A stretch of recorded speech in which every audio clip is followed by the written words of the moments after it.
Standup 101, kind of sort of graduation show. How's everybody doing today? Make some noise. Alright, very good. It's so good to be here and to see everybody just get funnier and funnier day in and day out. And I feel like, you know what, I feel like I've gotten funnier day in and day out too, so I'm going to go ahead and say that right now. By applause, who's at their first comedy show? Make some noise. Okay. Well, I'm sure they told you if you sit in the front, no one will pick on you. That's not true. I'm going to talk to you the entire show. You are going to be my lifeblood throughout the show. Just kidding. I won't talk to you because I know that would just be weird and cheating. I think it's kind of cheating.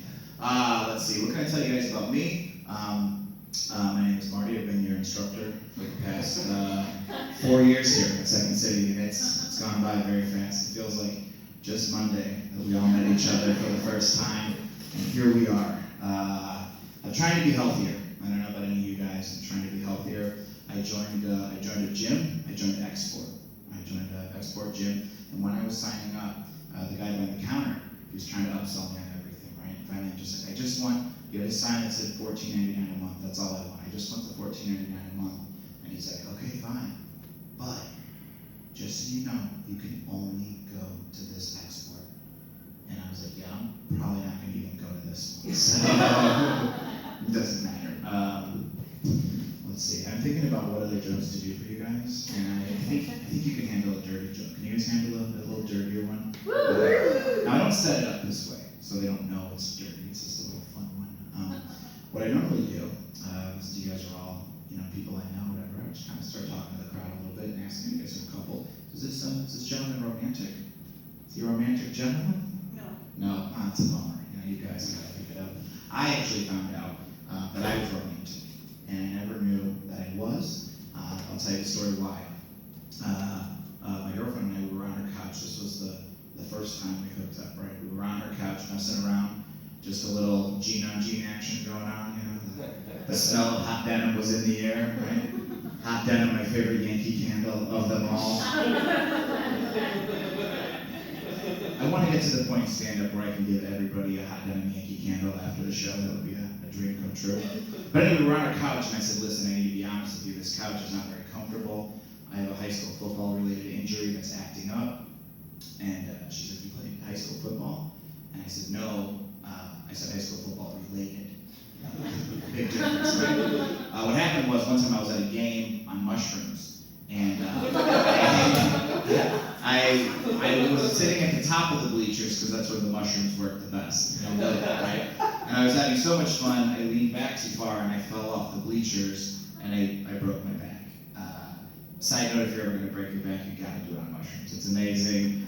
Just for the ambulance ride alone, like the speed and the sound of the lights, you're going to be like, we're going back to the future. I don't know if anybody's ever taken mushrooms in here or read the box, but one of the side effects is that you tell everybody you're on mushrooms. Right? Like, I remember I'm in the ambulance, there's like the two EMT guys, I'm like, guys, I'm on mushrooms. They're like, we know, you've told us a million times, right? And then they were like wheeling me down the hallway of the hospital, and I was like one of those gurneys, and just like, I'm on mushrooms, I'm on mushrooms, I'm on mushrooms. And then they brought me into the operating room, and they told the doctor, like the main doctor, they were just like, this guy's on a lot of drugs. And I think this doctor thought this was like his Grey's Anatomy moment, Like I imagine like Coldplay is going in his ear, and he was just like, I got this. And they brought me in, I'm looking up at him, he's looking down at me, we're making like intense eye contact, and he just goes, son, do you know why you're here? And I was like, I'm on mushrooms. Why are any of us here, right? So anyway, back to this couch. The mushrooms gave me ADD a little bit, so you'll have to excuse me. But we're on our couch, we're messing around. And I said, listen, this couch is not comfortable, it's killing my back. I noticed when I walked in, she had her bedroom door open, and she had this big, giant, comfortable bed, right? And I was like, can we go into that big, giant, comfortable bed, right? Carter, it's a solid move, all right, check this out. And she goes, fine, but we're not having sex tonight. And I was like, whoa, who said anything about sex, right? Like, I just met you, this is our first date, plus having sex on the first date would violate the terms and conditions of Christian Mingle. And I'm not going to kick off this website for you or anybody, okay? I paid for my year, I'm going to get my year, okay? I'm not going to lose $237 being a closer, all right? I don't know if you know that about Christian Mingle, but if they find out you hooked up on the first date, the next morning you wake up and there's an email from them and they're like, yeah, you're too cool to be on this website. So Anyway, we get in her bed, and this is where I made yet another mistake. She had a tiny little dog, right? And I didn't see the dog the whole night, and she also had these stairs going up to her bed for the dog. I thought they were for us, so I'm just like, all right, princess, let's do this. So we get in her bed, and I guess I'm doing a pretty good job, because at one point, she was like, you know what? Let's just do it. Let's have sex right now. And I was like, nah, I want to wait. I want it to be special. And she was blown away by that. She's like, oh my God, thank you. You know, most guys, they go right for it. I got real cocky here. I'm like, I guess I'm not most guys. What she didn't know is that I already come in underwear. So, all right. It was fun to do a little dirty one for all you boys and girls. All right. That's why I can't teach the kids here. Okay. Joe, I was also seeing how long I could do until you're like, what is happening here? I was going to do a tight hour. All right, that out of the way. Are you ready to kick this graduation kind of show off? Let me hear you make some noise. I'm not lying when I say this. You guys are one of my absolute favorite classes. By doing this day in and day out, everybody's gotten so much funnier, so much sharper, so much more of a comedian, and I can't wait to see everybody's performances tonight. That being said, are you ready for your next comedian? Give me a little more of that. If you knew how long it took to get here, give me a little bit more. Make a whole lot of noise right now for Joe!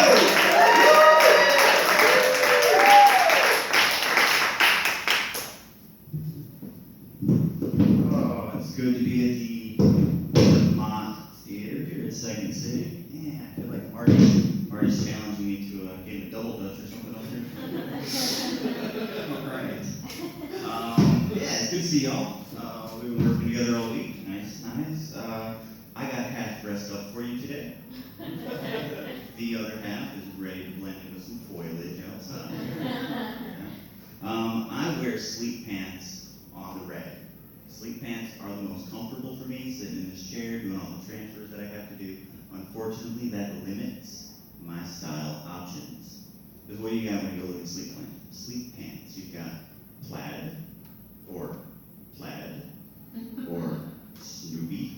And that's not going to make me a lady killer wearing Snoopy or Spider-Man sleep pants here. And all it does is say, I'm too lazy to get out of my pajamas. I'm too lazy to get out. Oh, okay. What I didn't realize was sitting in this chair, what the camo pants say is, I'm a retired vet. I've never spent even one day thinking about joining the military. So it makes it real awkward when you're at the airport and the old man strolls up to you and says, I want to thank you for your service. The only reply to that is a long, drawn-out no. The only reply to that is, you're welcome. I don't want to make the guy feel bad. Yeah, Second City, it's nice. I just went on the adventure of trying to find this theater. There's an elevator that stops at the floor above, and an elevator that stops at the floor below. Come to find out, there's a special lift that gets us at this theater. So we're going with our tour guide in the back catacombs of Second City, which none of you will get to see unless you come back after the show with me. And we pile onto this little bitty elevator. It's me, the instructor, and then our tour guide, ready to go up the little elevator, only to realize as soon as the door shuts behind us, there's no key. So we're crammed in here all tight and cozy, ready to take a nap, but that didn't work. We ended up, they found the key, they got me where I needed to be. Everything's an adventure. Everything's an adventure when you live your life on wheels. In fact, I'd like to be your window to the world on wheels here. Been spending a lot of time in the city, crossing streets, because that's how you get from one place to the other, right? And I found out people are so friendly, they're so helpful, they want to crowd around me and tell me when to go. They want to say, okay, whoa. Okay, now go, no, slow down, watch it up, okay, let's go. And finally, as nice as they're trying to be, I finally said, hey, I've crossed the street before. I think I got this. Well, the helpful people, they come clean to me and they're like, well, I'm not trying to protect you. I know that no one's going to hit the guy in the wheelchair, so I'm sticking right next to him. it up if anybody does online dating. I know I'm already talking about Christian Mingle. I've gone ahead and been on Plenty of Fish and thematch.com, and that's right, I called it thematch.com. I'm a little bit older. Call them for Walmarts too, just like Grandma used to. I don't have very good luck on the dating websites for some reason, and I think I've got a man-up profile that highlights all of the good things about me. I've got pictures of me being active in the world. I mean, I'm water skiing in one picture, I'm snow skiing in another picture, I'm riding my hand cycle. I'm even playing ice hockey, adaptive ice hockey, trying to show that I can be active in the world. And apparently it's not coming out right. If I would imagine seeing a picture of me, the first thing that would come to mind is maybe that guy's shoes don't get dirty. Well, if that's the case, then you're not looking for a date. Unfortunately, what pictures of me sitting in my chair really does scream to women that are looking for a date is that guy's date don't work. And if that's not the case, you would be sorely mistaken if that was what you were thinking. And if any of you ladies want to take me out, you would be sorely walking down the road the next day. Not only that, but there are plenty of other perks to dating me. I get rockstar parking, I get great concert seats, and I have an unlimited supply of Viagra. So leave your number at the back, and that's my sign. One more time for Joe, everybody. Joe, thank you for your service up here. That was wonderful. All right, let's keep the show rolling. Your next comedian coming to the stage. You know her, you love her. Make a whole lot of noise right now for Emily.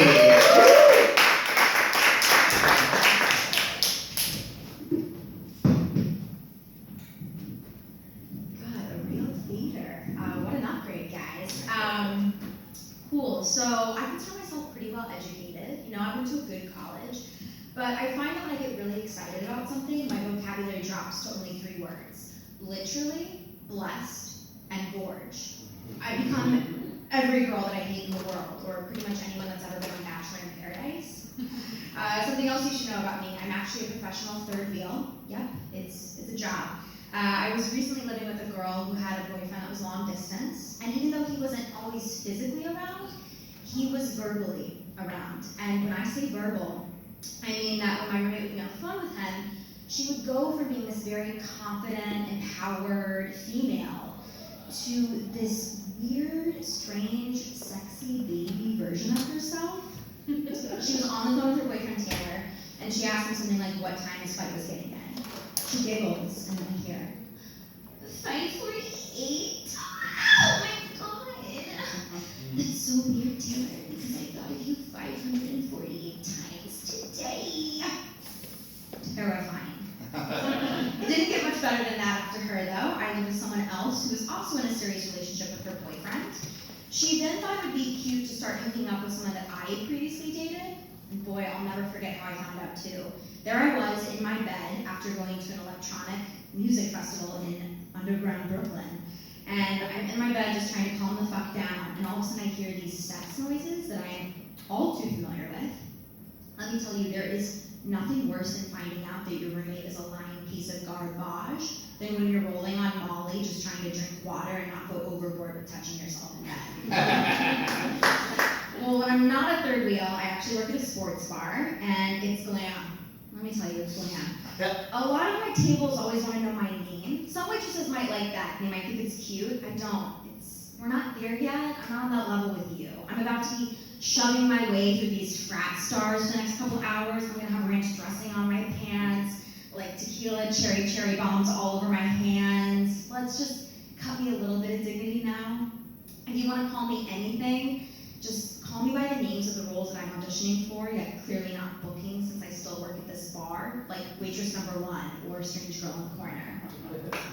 And it's no better with the guys that I wait on, let me tell you. They always want to call me M for some reason and give me that nickname right off the bat. This would maybe be cute if I had an older brother that I had endearing memories of him calling me M growing up, but I'm one of 3 girls. So the guy will always be like, hey, can I grab another Loginitis?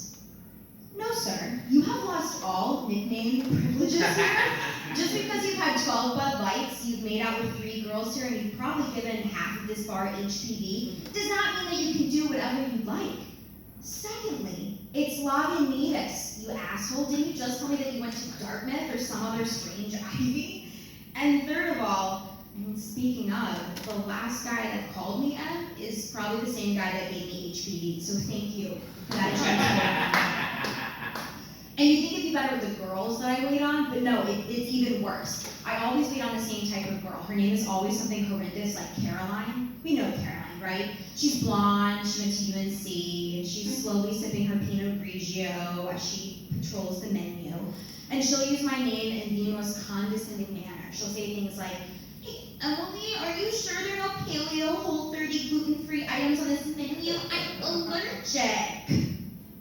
Or the food will come and she'll respond with, Emily, I thought I said dressing on the side.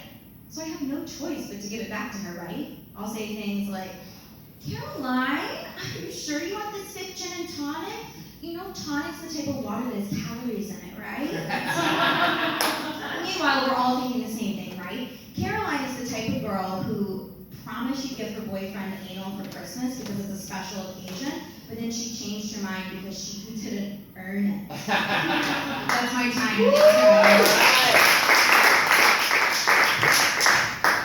Thank you very much, Emily. Thank you. One more time for Emily, everybody! I too am a struggling actor. A lot of you guys are like, oh, what have we seen you on? Nothing. That's how struggling I am. When you're a guy and you audition, you have to let them know if you have a beard, if you're willing to shave. And when I know I'm not going to get the part, I like to mess with them. I'll be like, hey, my name is Marty and I'm willing to shave every day. What? All right, guys, ready to keep the show rolling? Next week on the stage, very wonderful ball of energy. So let's explode on the stage. Make a whole lot of noise right now for Christy. What is going on, everyone? How are you guys? Well, thank you, Room 209, for having me. I'm Christy Batterby, and you know, it's great to be back in Chicago. I actually lived here a little bit ago. I lived in an 80 square foot apartment, which was pretty great. I could use all of my kitchen appliances from my bed. And you know, most people would call that a nightmare. And I, you know, truth be told, I could have done without the rats. But there is something to be said with being able to make and eat macaroni and cheese from your bed. You know, speaking of nightmares, when I was in 1st grade, I had this recurring nightmare about large floods that would take over the entire world.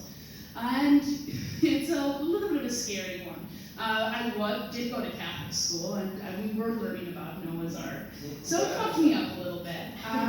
But how I solved that was I just decided, hey, if the flood's gonna come, I'm gonna be wearing a swimsuit. So I wore a swimsuit under every single outfit, every single day for my entire 1st grade year.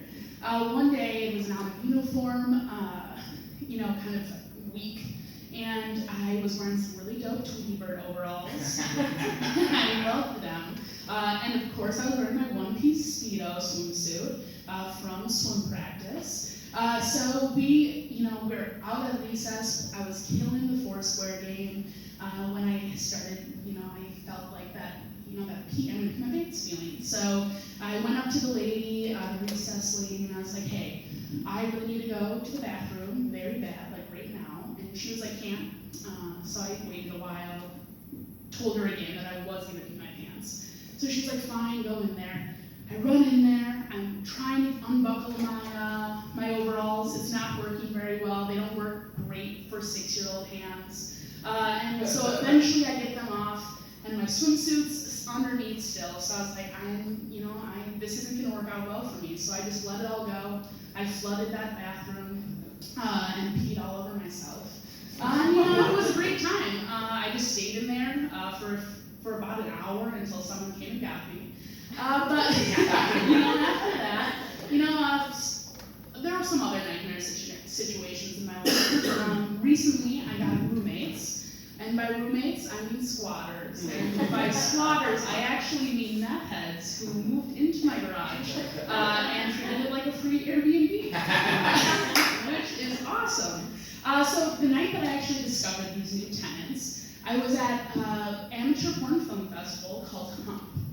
And for any of you guys who aren't familiar with Hump, it's when 1 to 30 people like really, really love porn and aren't porn stars. So they decide to make a movie and show it, screen it at movie theaters, where people are going to like laugh and cheer and cringe and get really horny with like a bunch of strangers. So after this beautiful production, I part ways from my friends and I was like, hey guys, I'm having a garage sale this weekend, as you all know.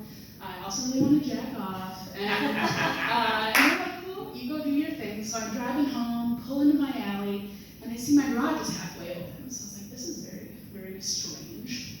So I open it up from my car, and someone hung up blankets all over the windows. They lit lamps all over the garage. It was like super beautiful, but also really scary. So I closed the garage, zoomed to the front of my house, and I called the cops. And I'm like, hey, there's some people hanging out in my garage right now. I don't know who they are. So if you could come and take care of them, that'd be awesome. And they were like, well, it's gonna take like 4 hours. And I was like, not gonna work for me tonight, or ever. That's way too long. So I hung up, and I was thinking, sitting in my car, for about like 20, 30 minutes, and I was like, hey, the cops they're not gonna come tonight, but I really want to come. But like, is it too dangerous to go into my house and grab my vibrator? Like, I don't really know, like, it seems like questionable. So I was like, okay, like, I think it probably is too dangerous. We don't know if they've moved in fully. So I was like, hey, I'm gonna go home, sleep in my childhood bed, take it old school, and just have fun with myself. And I did. I drifted off to sleep. Squatter-free dreams, and really it was a happy ending that night. So thank you guys so much. One more time for Christy, everybody. Wonderful, wonderful, wonderful. All right, we're going to keep on rolling. Next comedian coming to stage. Traveled all over the world just to be here with you right now. Make a whole lot of noise right now for Hannah. Ciao, everybody. Ciao. That's right. I'm super cultured. I just got back from studying abroad in Italy. That's where I learned how to say ciao. And it was really awesome. I learned a lot about the world. But I have to say, the main thing that I learned from traveling is that the world is just a much larger version of Epcot. I went to Disney World last year, and I have to say, Epcot, Italy, is kind of better than actual Italy. It's safer, it's cleaner, there are less pigeons, and I know what you're thinking, but what about the culture? But for those of you thinking of traveling internationally, I say skip the international airfare and book a ticket to Disney World. Who needs Florence when you have Florida? Right? Talk about an interesting culture. You have balloons, Mickey Mouse, alligators, Republicans, everything you need, right? It's great. No, I'm just kidding. Italy was amazing. I had a great time. And at my program, we had this tour guide, Monica, who took us around Florence.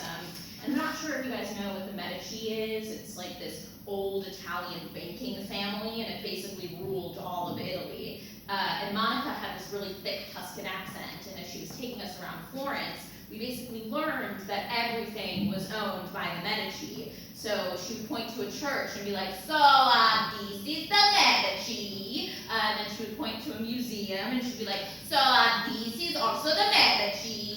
So I learned that basically everything in Italy is the Medici. I would be having this really good plate of pasta and I would be like, oh, this is the Medici. And I would see the gorgeous views. I would be like, that's the Medici. Gelato is definitely the Medici.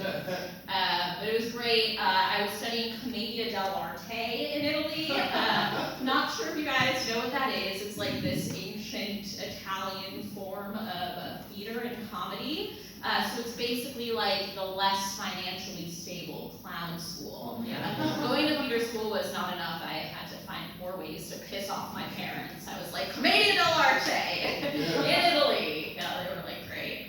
But it was great. I had a lot of really zany teachers there. One of my teachers asked me where I was from, and I told him, oh, I'm from the Midwest. And he said, oh, the Midwest, yeah, this is where the Indians are from. And I was like, oh, you know, we don't really call them that. They prefer to be called Native Americans. And he was so apologetic. He was like, oh, I'm so sorry, you know, in Italy, we call them Indians because we are retarded. And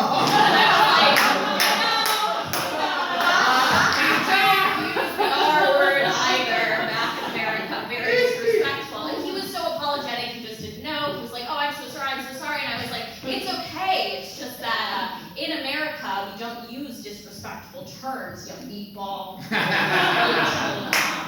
I had this other teacher, his name was Jean-Jacques. He was like this old fat guy, and he was our commedia teacher and helping us choose our characters. And so he was very liberal about it. He was like, you can be anything you want to be. Man, woman, gay.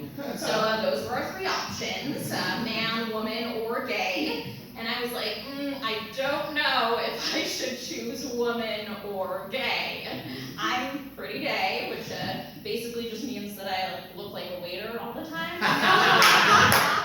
But not everybody guesses that about me. I guess I'm like not the most gay, but like I did have a sex dream with both Tegan and Sarah once.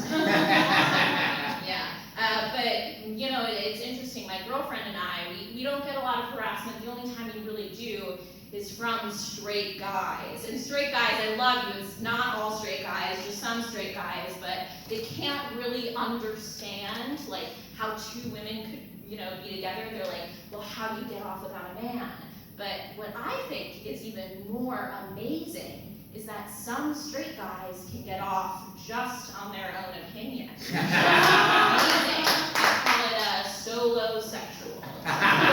Sexuality. But don't get me wrong, I love guys. I mean, like, not like that. I love guys. Everything that I do is for the male gaze, you know? Like, I love the gay guys that I have in my life. They're all awesome. So I'm a really bad procrastinator, you guys. I'm terrible. I never get anything done on time. I'm just a terrible procrastinator. There's a joke in there somewhere, but I haven't gotten around to it yet.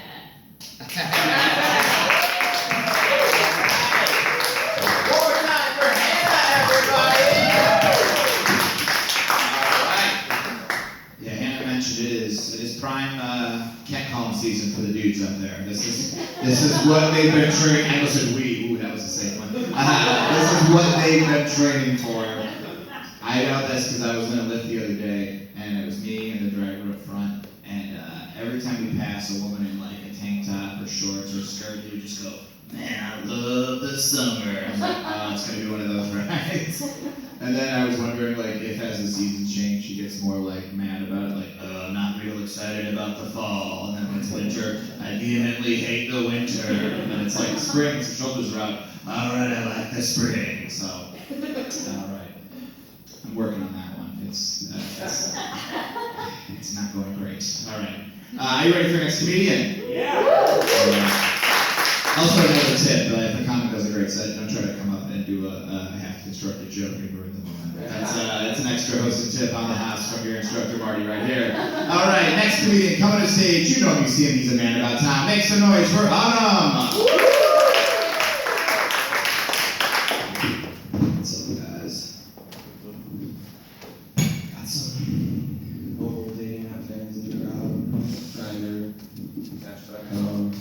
I'm a farmer's only type of guy. No, I'm just kidding. I'm like the kind of guy who goes and buys a wife online, actually. I'm Autumn. I'm Armenian, if you don't know by now this week. Basically means that I am the darkest white person that you know. Seriously, in the dictionary, it should say Armenian, white enough to be white, but dark enough not to matter. Seriously, it's like the reverse Native American card. I'm treated like a foreigner and I don't even have a better chance of getting into college. You know, you'd be surprised at how crazy people are. They act like they've never seen an Armenian person before. My dad owns a restaurant downtown that's Armenian, believe it or not. And people come in all the time and they say, hey, are there any Armenian people here? Yeah, dude, they're in back, locked up in a cage. Jesus Christ. Are you here to poach me too? You don't see me rolling into a Mexican restaurant being like, hey, are there any Mexican people here? Stupid question. There's Mexicans in every restaurant. My dad came in my room the other day, and I know what you're thinking. Of course I made him clean it up. But yeah, he came in my room and he's like, you know, Mom and I, we think it's time that you shave your beard so you have a better chance of getting a job. And, you know, I said, you know what, Dad? How about we just go back in time and not name me Autumn? My whole life, people thought I'm older than I am. You know, in 4th grade, they thought I was 40. But now I just ask people, I'll be like, you know, how old do you think I am? They'll just look at me and be like, I don't know, Arab? And you'd be surprised at like how much just holding coffee changes everything. You know, when I don't have coffee, people see me and they'll be like, wow, look at that terrorist. But when I am holding coffee, they'll see me and they'll be like, wow, look at that terrorist on his day off. You know, there's never been a terrorist who stopped to get a Frappuccino from Starbucks right before he blew up the plane, am I right? Kale, you guys like kale? Kale is hype. Seriously. I don't know one person who can actually digest kale. You eat it, next thing you know, you're shitting it out. And for sure, the person who gave it to you is definitely someone who skimps on toilet paper, so you know you're fucked there too. You know, I'm just such a fat piece of shit. Every time I see a Domino's car, I think that it's a sign I should order Domino's later that night. But you can't. You're in Chicago. There's so much better pizza. Like Pizza Hut. Gotta be careful. You know, I smoke a lot of weed. I gotta keep on it down low. It's tough because you don't want your parents to find your friends' parents to find out that you sell weed to them because you get in a lot of trouble for selling weed to 8th graders. You know, 8th grade throwback, 6th grade, right? Am I right? Pro tip: if you're caught up on the wrapping of your gift sucks to begin with. Go back and start over. I was at the grocery store the other day, and I ran into one of my middle school friends' moms. She came up to me, she's like, oh my God, look at you. You haven't changed one bit. And I'm standing there thinking, wow, she knows I had a beard in the 30s.